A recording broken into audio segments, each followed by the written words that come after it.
je m'appelle Vidir. Je suis né en Algérie du côté de la Kabylie. Je suis arrivé en France à l'âge de 6 ans avec mon père. J'ai grandi en France. J'ai grandi dans un contexte, on va dire, normal, moyen. Et comme tout le monde, enfin comme beaucoup de gens en tout cas. Et j'ai grandi aussi sans connaissance par rapport à la religion, à Dieu. J'étais athée. Et donc je me suis jamais réellement posé la question de l'existence de Dieu jusqu'à mes 20 ans. Tout a commencé, si je puis m'exprimer ainsi, avec Dieu à l'âge de 20 ans. Ou plutôt, j'ai rencontré Dieu à l'âge de 20 ans. À 20 ans, je suis parti en Algérie pour faire mon service militaire. Mais là-bas, malheureusement, il y avait eu la guerre civile qui avait déjà causé des centaines de milliers de morts. Et dans cette situation et ce contexte difficile, je me suis posé cette question, mais sur l'existence, est-ce qu'il y a quelque chose d'autre après la mort? Parce que j'avais oublié que une nation, mais aussi amoureux. Et donc, dans cette situation, ce contexte très, très, très, très difficile, confronté justement à cette mort, à cette situation que je vivais à cette époque-là, de ce que mes yeux voyaient, mais aussi de ce que j'entendais, je me suis dit, mais il y a autre chose après la vie, c'est pas possible, la vie ne s'arrête pas comme ça. Et tôt ou tard, se pose aussi cette question. Pour certains, c'est à 20 ans, pour d'autres, ça sera 50 ans, pour d'autres, peut-être à 80 ans. Mais soyons honnêtes avec nous-mêmes, nous posons tous un jour cette question. Comme je vous le disais, à 20 ans, je suis retourné en Algérie pour faire mon service militaire pendant cette guerre civile. Et malheureusement, les gens qui faisaient leur service militaire, les personnes qui faisaient leur service militaire à cette période, n'étaient pas sûrs de rentrer chez eux et de faire 2 ans d'armée parce que il y avait beaucoup de conflits, beaucoup de morts venant, hein, que ce soit des militaires ou des terroristes. Donc dans cette situation, dans cette crainte, je me suis dit, mais Seigneur, si tu existes, alors réforme-moi de l'armée et je vais te suivre, je vais t'obéir. Malgré que je ne croyais pas en toi, mais si tu me réformes, je promets de croire en toi. Et Dieu ne tarde pas quand une prière est faite avec sincérité. Et justement, Dieu a répondu, m'a réformé de l'armée, chose quasi impossible, parce que l'armée avait besoin de beaucoup d'hommes pour prendre des armes et combattre contre ces terroristes. Mais Dieu m'a fait grâce, et donc il m'a réformé de l'armée. Et donc, chose promise, chose due. Donc j'avais dit à Dieu, si tu me réformes de l'armée, je promets de te suivre. Donc j'ai commencé à le suivre à travers l'islam, comme je me trouvais en Algérie, donc un pays majoritairement musulman. Donc j'ai commencé à essayer de découvrir qui était Dieu à travers l'islam. Et j'ai commencé à prier, à apprendre les prières en arabe, les sourates, donc les versets du Coran. Et voilà, donc je me suis, si on peut dire, approché de Dieu à travers l'islam. Mais malheureusement, une fois mes 2 ans passés là-bas en Algérie, je suis revenu en France. Et en revenant en France, petit à petit, je me suis un peu détaché de la religion musulmane. J'ai commencé à ne plus prier. Après, j'ai commencé aussi à faire des péchés, des péchés graves que jamais je n'avais fait auparavant. Et là, je me disais, et dès que j'ouvrais le Coran, vu ma situation, je me sentais vraiment perdu, quoi. Et puis de toute façon, le Coran, ni aucune religion ne vous garantit de votre salut. Donc, je me suis dit, mais moi, ce qui va m'arriver maintenant, c'est l'enfer, quoi. Et donc, comme le Coran ne me garantit pas du salut, et que je vais être jugé, je parle de ce que dit le Coran, être jugé devant Dieu, suivant les bonnes choses et les mauvaises que j'aurais faites, alors j'avais un très grand problème, parce que moi je savais très bien que même si j'allais vivre 1000 années, 1000 ans de bonnes actions n'auraient pas suffi pour tous les péchés que j'ai commis. Car combien de fois nous péchons par jour? Celui qui dit qu'il n'a jamais péché est un menteur. Parce que rien que de penser à mal de quelqu'un, c'est un péché. Rien qu'avec les yeux, qu'on regarde, par exemple, on regarde une femme pour la convoiter dans son cœur, eh ben c'est un péché. En pensée et en parole. Donc combien de fois nous péchons tous les jours? Et nous sommes nés dans le péché, qu'on le veuille ou non. Depuis qu'Adam a chuté, nous sommes tous pécheurs. Et de génération en génération. Et donc je me suis dit, bon, bah, je suis pas sûr de mon salut, ça c'est clair. Et aucune autre religion d'ailleurs me garantit de ce salut. Et donc je me suis dit, bon, bah, puisque je suis perdu, alors autant m'éclater bien comme il faut, même si je vais aller en enfer après ma mort. Mais au moins je vais en profiter un maximum. Donc j'ai continué dans des péchés mais inimaginables. À la fin je vivais même la nuit et le jour je dormais, quoi. Et voilà, bon bref. Donc dans cette situation de débauche totale, de péché total dans laquelle je vivais après avoir cru à l'islam, après tout ce qui s'était passé, et après avoir cru à Dieu, je croyais toujours en Dieu, mais pour moi, à travers l'islam, moi ce qui m'attendait c'était l'enfer, et puis il me garantissait pas de me saluer.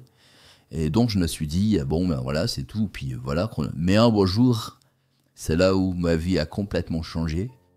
J'ai fait un rêve magnifique, mais à la fois un peu dur aussi. J'ai rêvé de Jésus.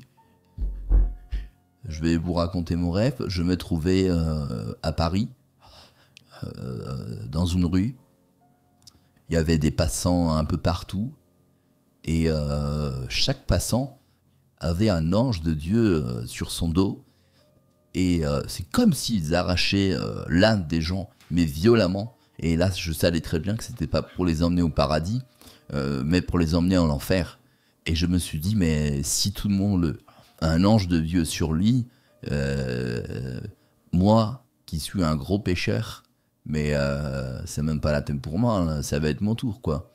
Et d'un coup, je vis 7 ou 8 colombes, pigeons, je me rappelle plus très bien. Et en fait, ces 7 ou 8 colombes ou pigeons se sont mis autour de moi, et en fait, c'était des prophètes. Des prophètes de la Torah, mais aussi Mohammed et Jésus-Christ. Ils étaient 7 ou 8. Ils se sont mis autour de moi, et je commence à regarder Mohammed, et Mohammed me regardait avec un regard vraiment de haine et de condamnation. Et en plus de ça, ils commençaient à refermer ce cercle qu'ils avaient fait autour de moi, sur moi, quoi. Et donc dans cette angoisse, dans cette peur, je commence à regarder le deuxième prophète, et je vois Zacharie. Zacharie, pour ceux qui ne savent pas, c'est un prophète juif de la Torah, enfin de l'Ancien Testament, donc la Torah et les prophètes. Et lui aussi me regardait avec un regard de condamnation, moins de haine, mais de condamnation. Et les autres prophètes, pareillement, de condamnation. Et là, quand je regardais le visage de Jésus, waouh, c'était complètement différent. Ce cercle continuait à se resserrer sur moi, le cercle qu'ils avaient fait, je parle des prophètes, et je voyais le regard de Jésus, et dans son regard, je voyais ni condamnation, ni haine, mais un regard de justice aussi, mais je peux pas vous le définir, ce regard, car il est indéfinissable. Et après avoir regardé Jésus-Christ, je me suis dit, puisque le cercle est en train de se refermer sur moi, alors autant que j'aille vers celui qui a l'air le plus gentil. Et je suis allé vers Jésus, et il m'a donné 2 petits coups sur l'épaule, et je me suis réveillé. Et par la suite, après un rêve pareil, je me suis dit, mais waouh, c'est pas tous les jours qu'on rêve des prophètes, de Jésus. Et je me suis posé la question de qui était Jésus. Parce que moi, je le connaissais, mais à travers le Coran, et bon, il était dit que c'était juste un prophète, mais Jésus est bien plus qu'un prophète, et ça, j'allais le découvrir après. Et justement, ce rêve m'a permis, m'a touché en tout cas pour aller découvrir Jésus-Christ selon ce que dit la Bible, l'Évangile, et non pas ce que dit le Coran. Car si je veux connaître quelque chose sur quelqu'un, si je veux connaître Mohammed, je vais regarder à travers ce que dit le Coran. Si je veux connaître Jésus-Christ, je vais regarder à travers ce que dit l'Évangile. Si je veux connaître Moïse et les prophètes, je vais regarder à travers ce que dit la Torah. l'Ancien Testament. Donc là, je me suis dit, bah tiens, mais qui est Jésus finalement? Moi, je pensais le connaître à travers le Coran. Bon, bref. Donc j'ai commencé à aller dans une église catholique, à me renseigner un petit peu à droite à gauche. J'ai eu même une Bible, un évangile que j'avais demandé à un prêtre qui m'avait généreusement offert. Et voilà, donc j'ai commencé à regarder ce que disait l'évangile. Mais bon, sans plus. Et pendant 3 années après ce rêve, il m'est arrivé que des catastrophes. Oui, après ce rêve que j'ai, il m'est arrivé que des problèmes. Mon appartement avait brûlé. J'avais des problèmes avec des personnes et des individus peu recommandables.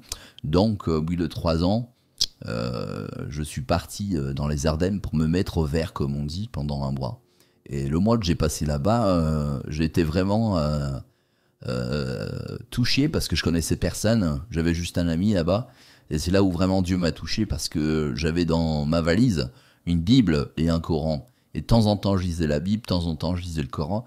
Et dans la chambre où j'étais, je me rappelle très bien, c'est comme s'il y avait un combat, spirituellement, je parle. L'atmosphère était vraiment chaotique, quoi. Et je ressentais ces choses.